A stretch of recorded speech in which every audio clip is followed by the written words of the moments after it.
Hello guys, welcome back to another video. In this video I will discuss about how to control your Android mobile with your mice. Guys, it is a very simple method, so watch this video, be carefully guys. You need to one OTG for this process. You can see appears on screen.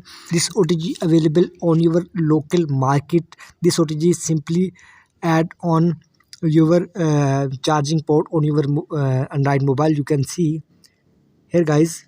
Now wait for some second. Now take a mouse cable and attach on this OTG. Here you can see appears on screen. This is my mouse cable, and simply tap on this OTG here, and simply tap on go to setting on OTG. Simply turn on OTG from here. Now close this window, and now you can control your Android mobile with a mouse. You can see my mouse working successfully on my Android mobile. I opening setting, you can see appears on screen. Here now opening control panel, and you can brightness low and tease by your mouse. Guys, my mouse successfully uh, controlling on my Android mobile. Now close this setting application by this method. You can see appears on screen. You simply tap on delete.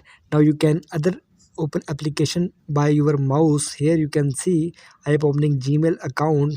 Guys, you can control your Android mobile by mouse by this method. Please like my video, subscribe to my channel for the latest more updates.